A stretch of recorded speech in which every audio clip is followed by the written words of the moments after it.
We are in striking distance of Election Day. We've got 3 days to go. Donald Trump is campaigning in Florida, North Carolina, Colorado, and Nevada this morning, while Clinton is focused on Florida specifically. New Fox News polls show that there is a tight race nationally. Take a look at the numbers. Clinton leading Trump by 2 points in a four-way poll, but in a head-to-head matchup, Clinton is ahead by only 1 point right now. Trump is touting the recent polls, and he is talking about it to supporters. Watch. Have you been seeing what's happening with those polls? They're like rocket ships. They're like rocket ships. New polls just out have us with a very substantial lead in Ohio, nationwide, many of the states. Please take this energy out with you here in Cuyahoga County. Every day is Election Day. We can have the biggest turnout in history. Joining us right now is Ohio State Senator Capri Cafaro, along with Trump surrogate and former Apprentice contestant Erin Elmore. Good to see you both. Thank you so much for joining us. Senator Cafaro, good to see you. These polling results really well within the margin of error. What's your take right now, and how does it feel in Ohio? Well, I think the polls are right, you know, and I've been saying this all along for months and months, Maria. You and the crew there know this. I mean, the mood here in Ohio, while Hillary Clinton certainly does have a robust ground game, at the same time, you know, the momentum and the energy is on the side of Donald Trump. And so I think that, and it has been, frankly, for months, because of his message on trade. And, you know, I think at this point, you know, it's going to be hard for Hillary Clinton to pull it out. We are overperforming. Democrats are overperforming Republicans in early voting. We have early voting here up until tomorrow. But frankly, that doesn't really mean anything, in my opinion, because you could have Democrats, union guys pulling a ballot for Donald Trump, and you could have suburban Republican women voting for Hillary Clinton. So saying Democrats are overperforming in early voting is, I think, a misrepresentation. You can't necessarily read into what the early voting, you know, models and statistics are showing us. Wow, isn't that interesting, Erin Elmore? I mean, here you have Hillary leading in the polls, and yet when you look at where the excitement is, when you look where the early voting is, when you look at just small business and the enthusiasm there, they're for Trump.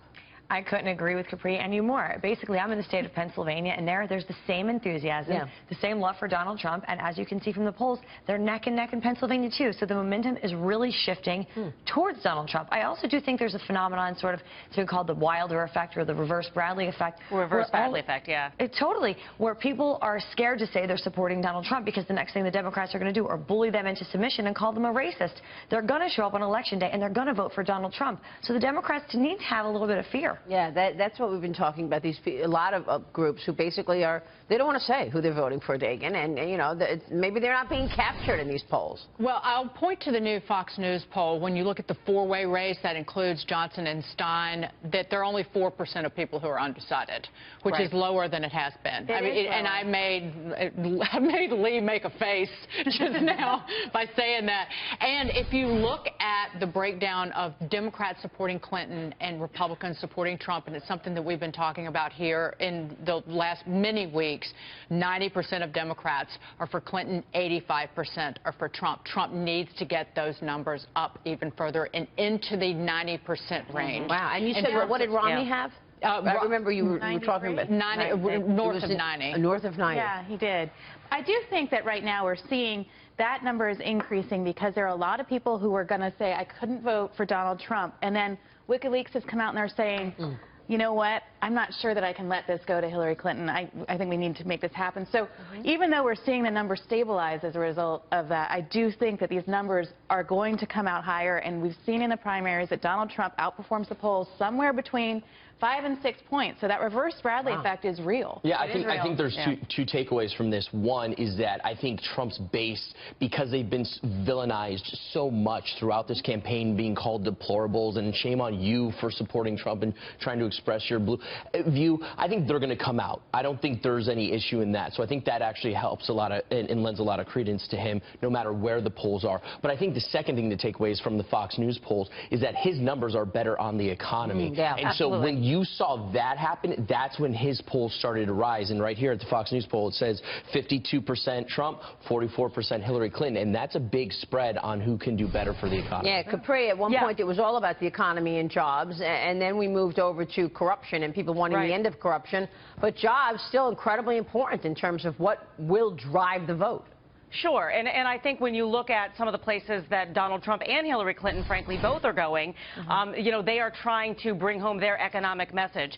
Hillary Clinton, I think, is trying to focus on increasing the participation of the African-American vote, which is lagging from 2012, which, you know, is not necessarily surprising because, obviously, we had the first African-American president on the ticket. Let me just quickly say something about the Fox News poll. In looking at the top lines yesterday, you know, really, when you take a look at it, it shows how divided the nation is. Both of these candidates are equally as unpopular, but both of their negatives are sticking. So you look at the issue of temperament, for example. Donald Trump is still lagging in temperament. People are still concerned about nuclear weapons and Donald Trump. On the flip side, people do not trust Hillary Clinton. Her untrustworthy numbers are very high, and people think that the FBI investigation is something of significant concern should she become president of the United States. So it's anybody's game. I also think those enthusiasm numbers are something that's really interesting. So Hillary Clinton's enthusiasm in the last week has dropped by 7 points, and that's significant on how you're going to turn out at the polls. At the same time, his has gone up in equal measure, and her trustworthy numbers at their peak were 45%, and right now they're at 31% in this latest poll. That is a big difference.